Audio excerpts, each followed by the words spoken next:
ఇదిగోండి లో ప్రెషర్ ఏరియాకి సంబంధించి మాట్లాడుకుంటున్న క్రమం ఎంత దగ్గరలో ఉందో మీరు చూడొచ్చు. దాని ప్రభావానికి సంబంధించి రిమెంబర్ ఇప్పటికే ఈ తుఫాను శ్రీలంకలో బీభత్సాన్ని సృష్టించింది. శ్రీలంకలో బీభత్సాన్ని సృష్టించిన క్రమంలో ప్రస్తుతం మనకి చాలా దగ్గరగా చేరుకుంది. మరి కొద్ది గంటల్లోనే ఇది మన తీరానికి చేరుకోబోతుంది. రిమెంబర్ తీరాన్ని చేరుకుంటున్న సందర్భంలో దీని తీవ్రత ఉంటుంది. చేరిన ఆ కొద్దిసేపు చేరుకున్న కొద్దిసేపు మాత్రం కాస్త తక్కువ ఉంటుంది. ఆ తర్వాత మళ్ళీ దాని బ్యాండ్స్ కావచ్చు వాడో ఇటునేవి అవి మళ్ళీ తీరానికి చేరుకున్న క్రమంలో ఎక్కువ ఉంటుంది. అంటే తీరానికి చేరుకున్న క్రమం తీరాన్ని తాకే క్రమంలో ఎక్కువగా ఉంటుంది. తీరాన్ని దాటే క్రమంలో కాస్త బలహీనంగా ఉంటుంది. తీరాన్ని దాటేసిన తర్వాత మళ్ళీ దీని ప్రభావం ఉంటుంది. కాబట్టి ప్రస్తుతం ఇది తీరానికి సంబంధించి తాకుతున్న క్రమం గురించి మాట్లాడుకుంటున్నారు తప్ప తీరాన్ని దాటే అంశం, ఎందుకంటే ఇది డైరెక్షన్ తీసుకుని బంగాళాఖాతంలోకి వెళ్ళిపోవచ్చు అనే మాట కూడా వినిపిస్తోంది. కాబట్టి ప్రస్తుతం దీని గురించి మాట్లాడుకుంటే క్రమం ఒకసారి తిరుపతి వెళ్లే ప్రయత్నం చేస్తున్నాను. ఎందుకంటే నెల్లూరు, తిరుపతి, చిత్తూరు ఈ ప్రాంతాలకు రెడ్ అలర్ట్ ని జారీ చేసింది భారత వాతావరణ శాఖ. ఇప్పటికే కొన్ని రియాక్షన్స్ వస్తున్నాయి. కడప డిస్ట్రిక్ట్ లో బ్రదర్ టుడే అంటూ కూడా చెప్తున్నారు. రైల్వే కోడూరులో ఫుల్ రైన్ అంటూ మనోజ్ కమెంట్ చేస్తున్నారు. కడపలో కూడా కాస్త వర్షాలు కనిపిస్తున్నాయి అంటున్నారు. సో ఈ క్రమంలో ఒకసారి నేను మళ్ళీ మా ప్రతినిధి సురేష్ దగ్గరికి వెళ్ళే ప్రయత్నం చేస్తున్నాను. ప్రస్తుతం తిరుపతి నుంచి అప్డేట్స్ అందించేందుకు సురేష్ సిద్ధంగా ఉన్నారు. సురేష్, ప్రస్తుతం ఎటువంటి సిచ్యువేషన్ ఉంది, ఎటువంటి వర్షం నమోదవుతోంది? ఈరోజు రాత్రి కాస్త జాగ్రత్తగా ఉండాల్సిన అవసరం కనిపిస్తోంది. కాబట్టి ఎటువంటి పరిస్థితులు ఉన్నాయి, అధికారులు ఎలా అలర్ట్ అయ్యారు అక్కడ? దిత్వా తుఫాన్ ఎఫెక్ట్ జిల్లాలో మొదలైందని చెప్పాలి. ఉదయం నుంచి కూడా ఉదయం 8 గంటల వరకు కూడా ఒకలాగా ఉండింది వాతావరణం. అయితే ఉదయం 9 నుంచిగా పూర్తిగా మార్పులు చెందింది. తేలికపాటి వర్షపాతం అయితే నమోదవుతుందని చెప్పాలి. ఎదురుగాలులతో కూడుకున్నటువంటి తేలికపాటి వర్షం ఉదయం నుంచి కూడా ఎడతెరిపి లేకుండా నమోదవుతుంది. అయితే అప్పుడప్పుడు కొంత గ్యాప్ ఇచ్చినప్పటికీ కంటిన్యూగా మాత్రం తేలికపాటి వర్షం తిరుపతి జిల్లాలో నమోదవుతుంది. అదే రకంగా చిత్తూరులో కూడా ఇవాళ మధ్యాహ్నం నుంచి కూడా పూర్తిగా వాతావరణంలో మార్పు వచ్చింది. ఇక దిత్వా తుఫాన్ జిల్లాకు చేరుకున్నట్టుగానే భావించాల్సి ఉంది. అయితే ఇప్పటికే ఈ దిత్వా తుఫాన్ ఎఫెక్ట్ ఏదైతే మనం చూస్తున్నాం శ్రీలంకలో కావచ్చు, తమిళనాడులో కావచ్చు, ఏ స్థాయిలో విజృంభిస్తుందో చూస్తేనే అర్థమవుతుంది. ఈ నేపథ్యంలోనే అధికారులు కూడా రెండంతల భద్రత ఏదైతే కట్టుదిట్టమైనటువంటి యంత్రాంగాన్ని అంతా కూడా సిద్ధం చేసుకుంటున్నటువంటి పరిస్థితి ఉంది. ఎందుకంటే గతంలో వచ్చినటువంటి వరదలు ఉన్నాయి. అదే రకంగా ఏ కుంట చెరువు చూసినా కూడా నిండి ఉన్నటువంటి పరిస్థితి. ఇలాంటి తరుణంలో ఇప్పుడు ఈ దిత్వా తుఫాన్ రావడం అనేది కాస్త కలవర పెడుతుంది ప్రజలని చెప్పాలి. ఈ నేపథ్యంలోనే జిల్లా యంత్రాంగం మాత్రం పూర్తిగా సంసిద్ధంగా ఉంది. లోతట్టు ప్రాంతాల్లో ఉన్నటువంటి ప్రజలంతా కూడా అప్రమత్తం చేస్తుంది. అయితే పురాతనమైనటువంటి పాత కట్టడాల్లో ఉన్నటువంటి నివసిస్తున్నటువంటి వారిని కూడా అరెస్ట్ చేస్తున్నారు. అదే రకంగా లోతట్టు ప్రాంతాల్లో ఉన్నటువంటి ప్రజలను కూడా పలు సూచనలు చేస్తున్నారు. జిల్లా యంత్రాంగం మాత్రం పూర్తి స్థాయిలో రెవెన్యూ అధికారులు, ఇటు పోలీసు అధికారులు ఎక్కడే కానీ ఎటువంటి అలసత్వం లేకుండా సరైనటువంటి భద్రతను చేపట్టే దిశగా మాత్రం అధికారులు యంత్రాంగం సంసిద్ధమైందని చెప్పాలి. అదే రకంగా చిత్తూరు జిల్లాలో కూడా ఏదైతే మనకు దిత్వా తుఫాన్ అనేది చెన్నై మీదుగా ముందుగా ఈ చిత్తూరు అదే రకంగా తిరుపతి రూరల్ ప్రాంతాల మీదనే ఎక్కువ మొదటిగా తాకేటువంటి పరిస్థితి ఉంటుంది. ఏదో ఎక్స్పెక్ట్ చేసిన దానికంటే పెద్ద తీవ్ర స్థాయిలో మాత్రం నమోదైతే తీవ్ర పరిణామాలు కూడా ఎదుర్కోవాల్సి ఉంటుంది. కాబట్టి 3 జిల్లాలు కూడా చిత్తూరు జిల్లా, తిరుపతి, అదే రకంగా అన్నమయ్య జిల్లా ఈ 3 జిల్లాలకు సంబంధించి అధికారులు మాత్రం పూర్తిగా అప్రమత్తం అయ్యారని చెప్పాలి. అయితే రానున్నటువంటి మరొక 2 రోజులు ఇవాళ నైట్ నుంచి కూడా ఈ యొక్క తుఫాన్ తీవ్రత గంట కూడా పెరిగే అవకాశం ఉంది. అయితే ప్రస్తుతం ఉదయం నుంచి కూడా ఇప్పటిదాకా తేలికపాటి వర్షం మాత్రమే నమోదవుతుంది. రాత్రి కావచ్చు, రేపు ఉదయానికల్లా దీని తీవ్రత మరింత పెరిగేటువంటి అవకాశం కూడా ఉందంటూ అధికారులతో తెలియజేస్తున్నారు. ఈ నేపథ్యంలోనే అధికారులు ప్రజలంతా కూడా అప్రమత్తం చేస్తున్నటువంటి పరిస్థితి మాత్రం నెలకొనిందనే చెప్పాలి. రైట్, ఒక్కసారి మీరు లైన్ లో ప్రయత్నం చేయండి. లేటెస్ట్ గా ఇచ్చిన ఆ రిపోర్ట్ నేను చూపించే ప్రయత్నం చేస్తున్నాను. ఇది స్వయంగా అచ్చంగా ఆంధ్రప్రదేశ్ సంబంధించి అంటే భారత వాతావరణ శాఖ అమరావతి కేంద్రంగా ఆంధ్రప్రదేశ్కి ఇచ్చిన అలర్ట్ ఇది. ఆ మ్యాప్ని నేను మీకు చూపించే ప్రయత్నం చేస్తున్నాను. మీరు చూడొచ్చు, ఇది నెల్లూరు, చిత్తూరు ఈ ప్రాంతాల మీద అంటే కడప, కర్నూలు, అనంతపురానికి సంబంధించి మాట్లాడుకుంటే క్రమంలో ఇటు రాయలసీమ దీని ఇంపాక్ట్ ఎక్కువగా మనకు కనిపిస్తోంది. ప్రధానంగా మీరు చూస్తే గుంటూరు నుంచి మొదలు పెడితే ఈ సిచ్యువేషన్ ఇటు నెల్లూరు, చిత్తూరు వరకు కూడా మనకు కనిపిస్తోంది. గుంటూరు నుంచి మొదలు పెడితే కడప, కర్నూలు, అనంతపురం అలాగే నెల్లూరు, చిత్తూరు మీద ఇది ఎక్కువగా ప్రభావాన్ని చూపిస్తోంది. నెల్లూరు, చిత్తూరు, తిరుపతి మీద దీని ప్రభావం ఎక్కువగా ఉంది. కాబట్టి ఆ మ్యాప్ను మీరు చూస్తున్నారు, పూర్తిగా ఎరుపుమయం అయిపోయింది. మీరు చూడొచ్చు ఏ రోజు అనేది కూడా నేను మీకు చూపించే ప్రయత్నం చేస్తాను. మ్యాప్ మీరు చూస్తుండండి. ప్రకాశానికి సంబంధించి కూడా అలర్ట్ ఉందంటే అర్థం చేసుకోవచ్చు. ఇక్కడ డీటెయిల్గా మాట్లాడుకుంటే క్రమంలో భారత వాతావరణ శాఖ ఇప్పటికీ అలర్ట్స్ ఇచ్చింది. ఎందుకంటే సిచ్యువేషన్ రోజుకి ఇంకా నార్మలైజ్ దాటిపోతున్న సందర్భంగా అంటే ఒకవేళ రేపు పరిస్థితులు కనుక కాస్త ఇబ్బందికరంగా మారితే మీరు చూడొచ్చు 30వ తారీఖుకి సంబంధించి 30వ తారీఖున ఎటువంటి పరిస్థితి ఉందనేది. ఇది 30వ తారీఖు ఇచ్చిన అలర్ట్. ఈ క్రమంలోనే ప్రస్తుతం భారీ వర్షాలు నమోదయ్యే అవకాశం ఉందా? రిమెంబర్, ఎందుకంటే ఇప్పటికే బీభత్సాన్ని సృష్టించిన క్రమం ఇటు శ్రీలంకలో. ఈ నేపథ్యంలో ప్రస్తుతం ఇది డైరెక్షన్ మార్చుకుంటోంది అనేది వినిపిస్తున్నమాట. దీని డైరెక్షన్స్ మార్చుకోవడానికి ఉన్న ప్రాబబిలిటీస్ ఏంటి అనేది మరి కాసేపట్లో నేను మీ ముందు ఉంచే ప్రయత్నం చేస్తాను. ఎటువంటి ప్రాబబిలిటీస్ ఉన్నాయి అంటే ఎటువైపు వెళ్ళే అవకాశం ఉంది, ఎటువంటి అంచనాలు ఉన్నాయి, ఇటు కొన్ని ప్రైవేట్ సోర్సెస్ ఏం చెబుతున్నాయి, దీనికి గురించి మాట్లాడుకోబోతున్నాం.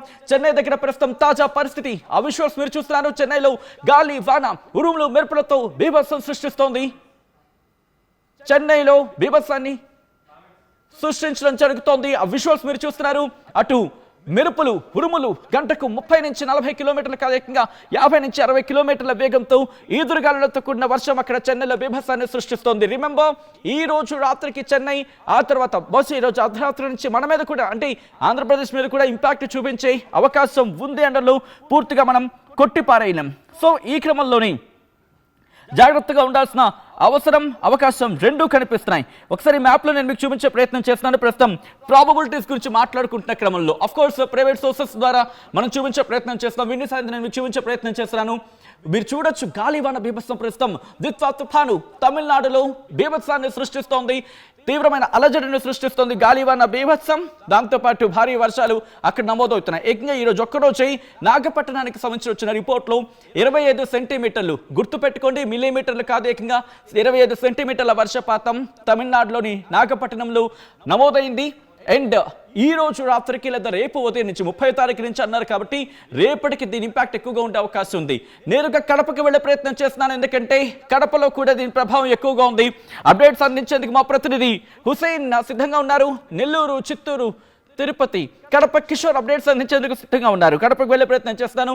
కిషోర్, ప్రస్తుతం ఎటువంటి పరిస్థితులు ఉన్నాయి, కడపలో ఎటువంటి వాతావరణం ఉంది, అట్ ద సేమ్ టైం అక్కడ అధికారులు ఎలా అలర్ట్ అయ్యారు? సచిన్, ఒక్కసారిగా వాతావరణంలో మార్పు కనిపిస్తుంది. ఆకాశంలో మేఘాలు మేఘావృతమైనటువంటి నేపథ్యం. ఈ నేపథ్యంలో కూడా ఒక్కసారిగా రాత్రి కూడా ఒక మోస్తరు నుంచి భారీగా వర్షాలు కురిసే అవకాశాలు కనిపిస్తున్నాయి. ఎందుకంటే దిత్వా తుఫాన్ భారీ ఎత్తున పెను ప్రమాదమే సంభవించే అవకాశాలు లేకపోలేనటువంటి భావన కూడా అటు వాతావరణ శాఖ అధికారులు హెచ్చరికలు చేశారు. గతంలో ఏదైతే మెంతా తుఫాన్ ప్రభావం నేపథ్యంలో అంటే అప్పట్లో కొంత అలర్ట్ చేసినటువంటి పరిస్థితి, ఆ పరిస్థితిని తిరిగి పునరావృతం కాకుండా అదేవిధంగా గతంలో ఏ విధంగా అయితే పనిచేసామో అదే తరహాలో పనిచేయాలంటూ కూడా ఇప్పటికే అటు కలెక్టర్ సమీక్ష నిర్వహించడం జరిగింది. జిల్లా కలెక్టర్ ఆధ్వర్యంలో కూడా కడప నగరంలో ఉన్నటువంటి కలెక్టరేట్ లో జిల్లా స్థాయి అధికారులతో కూడా ఇప్పటికే సమావేశం కావడం జరిగింది. ఆ నేపథ్యంలో కూడా ప్రధానంగా నదీ పరివాహక ప్రాంతాల్లో కూడా పెద్ద ఎత్తున వరద నీరు వచ్చి చేరే అవకాశాలు ఉన్న నేపథ్యం కాబట్టి ఆ నేపథ్యంలో అక్కడ ఉన్నటువంటి ఆ ప్రాంతవాసులు కూడా లోతట్టు ప్రాంతవాసులు కావచ్చు, అదేవిధంగా నదీ పరివాహక ప్రాంతాల్లో ఉన్నటువంటి వారిని కూడా ఇప్పటికే అప్రమత్తం చేయడం జరిగింది. రాత్రికి భారీ స్థాయిలో వర్షాలు కురికే అవకాశం ఉన్న నేపథ్యం కాబట్టి ఇప్పటికే మేఘాలు మేఘావృతమైనటువంటి నేపథ్యం కాబట్టి ఖచ్చితంగా ఆయా ప్రాంతాల్లో కూడా కొంత అలర్ట్ ప్రకటించినటువంటి, ఎందుకంటే రాత్రి ఒక్కసారిగా వర్షాలు కురిస్తే మాత్రం అటు పెద్ద ఎత్తున వర్షాలు కురిస్తే చిన్నపాటి వర్షానికే కడప నగరం జలమయమయ్యే పరిస్థితి ఉన్నటువంటి నేపథ్యం కాబట్టి అటు కడప నగరంలో కూడా ప్రత్యేకించి ఏదైతే కొన్ని ప్రాంతాల్లో ప్రత్యేకమైన దృష్టి సారించారు, ఆ దృష్టి సారించిన నేపథ్యంలోనే లోతట్టు ప్రాంతాల్లో కూడా అక్కడ ఉన్నటువంటి ఆ ప్రాంతవాసులను కూడా ఇప్పటికీ అలర్ట్ చేయడం జరిగింది. అదేవిధంగా రహదారులపై నీరు ప్రవహించేటప్పుడు చూసుకొని వెళ్లాలంటూ కూడా సూచనలు చేస్తున్నారు. మరోవైపు అటు పంటలకు సంబంధించి ప్రధానంగా పంటలపైన కూడా ప్రత్యేకమైన దృష్టి సారించారు. ఎందుకంటే ఒక్కసారిగా వర్షాలు కురిస్తే మాత్రం రాత్రి నుంచి కూడా ఉదయం వరకు కూడా ఎడతెరిపి లేకుండా కురిసే అవకాశాలు ఉన్నటువంటి పరిస్థితి ఉంది కాబట్టి ఖచ్చితంగా అందరూ కూడా అప్రమత్తంగా ఉండాలంటూ కూడా అధికారులు ఆదేశాలు జారీ చేశారు. మరోవైపు కడప నగరంలో ప్రధానంగా చిరుపాటి వర్షం కురిస్తేనే పలు ప్రాంతాల్లో కూడా జలమయ పరిస్థితి ఉన్న నేపథ్యం కాబట్టి ఖచ్చితంగా కడప నగరం పైన ప్రత్యేకమైన దృష్టి సారించారు. ఎప్పటికప్పుడు ఆయా ప్రాంతాల్లో పరిశీలించి ఆయా ప్రాంతాల పైన నివేదిక కూడా అందజేయాలి. అదేవిధంగా టోల్ ఫ్రీని కూడా ఏర్పాటు చేయడం జరిగింది. కడప కలెక్టరేట్ లో ఒక టోల్ ఫ్రీని కూడా ఏర్పాటు చేయడం జరిగింది. ఆయా ప్రాంతాలు ఎక్కడైతే నీటి మట్టం అంటే పెన్నా నది ప్రాంతం కావచ్చు, కుందు కావచ్చు, పాపాగ్ని నది వంటి ప్రాంతాల్లో కూడా అటు వరద నీటి ఉధృతి ఎక్కువగా ఉన్నటువంటి నేపథ్యం కాబట్టి ఆయా ప్రాంతాల్లో కూడా ఒక్కసారిగా నీరు వచ్చి చెప్తే మాత్రం కొంత ఇబ్బందికరమైన పరిస్థితులు తలెత్తే అవకాశాలు ఉన్న నేపథ్యం కాబట్టి ఖచ్చితంగా వారందరినీ కూడా ఇప్పటికీ అప్రమత్తం చేయడం జరిగింది. ప్రధానంగా కడప నగరంలో మాత్రం రాత్రికి కురిసే వర్షాలకు మాత్రం లోతట్టు ప్రాంతాల్లో జలమయమయ్యే పరిస్థితి ఉన్నాయి. ఎందుకంటే ఆచార్య కాలనీ కావచ్చు, దస్తగిరిపేట కావచ్చు, అదేవిధంగా కొన్ని ప్రాంతాల్లో అటు లోతట్టు ప్రాంతాలు కావచ్చు అక్కడ మురికి నీటితో పాటు వరద నీరు ప్రవహించే అవకాశాలు ఉన్న పరిస్థితి ఉంది కాబట్టి ఆయా ప్రాంతాలపైన కూడా ప్రత్యేకమైన దృష్టి సారించారు. ఇప్పటికే మున్సిపల్ కమిషనర్ ఎవరైతున్నారో ఆయన కూడా ఆదేశాలు జారీ చేశారు. ఆయా ప్రాంతాల్లో కూడా కొంతమంది సిబ్బందిని కూడా ఇప్పటికే అలర్ట్ చేయడం జరిగింది. సచిన్, రైట్, ఒక్కసారి మీరు లైన్లో ప్రయత్నం చేయండి కిషోర్, ఎందుకంటే ఇప్పుడు ఆల్రెడీ కొన్ని కమెంట్స్ రావడం జరుగుతుంది. నెల్లూరులో వర్షం స్టార్ట్ అయిందని చెప్పి రాయ్ వినోద్ కమెంట్ చేయడం జరిగింది. అలాగే మాధవరావు కమెంట్ చేశారు. మరికొంతమంది కూడా కమెంట్ చేయడం జరుగుతుంది. ప్రస్తుతం ఎక్కడెక్కడ ఎటువంటి పరిస్థితి ఉందనేది వాళ్ళు మాట్లాడే ప్రయత్నం చేస్తున్నారు. కడపలో వర్షం పడుతుందని కొంతమంది అంటున్నారు, నెల్లూరులో స్టార్ట్ అయిందని ఇంకొంతమంది అంటున్నారు. మీ ప్రాంతంలో ఎటువంటి వాతావరణం ఉంది అనేది ఒకసారి మీరు చెప్పే ప్రయత్నం చేయండి. ఎందుకంటే భారీ వర్షాలు పడుతున్నాయి, భారీ వర్షం పడే అవకాశం కూడా ఉంది. కొన్ని ప్రాంతాలకు, మరి ముఖ్యంగా లోతట్టు ప్రాంతాల్లోకి వర్షపు నీరు చేరుకునే అవకాశం ఉంది. దాంతోపాటు ప్రస్తుతం చెన్నైలో ఎటువంటి వాతావరణ పరిస్థితులు ఉన్నాయనేది నేను మీకు చూపించే ప్రయత్నం చేస్తున్నాను. విజువల్స్లో ఆర్టీవీ మీకు చూపించే ప్రయత్నం చేస్తుంది. చెన్నైలో ఎటువంటి బీభత్సం కొనసాగిస్తోంది ఈ తుఫాను అనేది. ఇప్పుడు ఈరోజు రాత్రి నుంచి దీని ఇంపాక్ట్ మన మీద కూడా ఉండే అవకాశం ఉంది. భారతదేశానికి ఇప్పటికే చేరుకుంది ఆ ఇంపాక్ట్ అనేది మనకి ఇక్కడ కనిపిస్తున్న క్రమంలో ప్రస్తుతం మీ ఏరియాలో ఎటువంటి వాతావరణం ఉంది అనేది ఒకసారి కమెంట్ చేసే ప్రయత్నం చేయండి. ఎందుకంటే నెల్లూరు, చిత్తూరు, తిరుపతితో పాటు కడప, కర్నూలు, అనంతపురం ఈ ప్రాంతాల్లో ఉంది.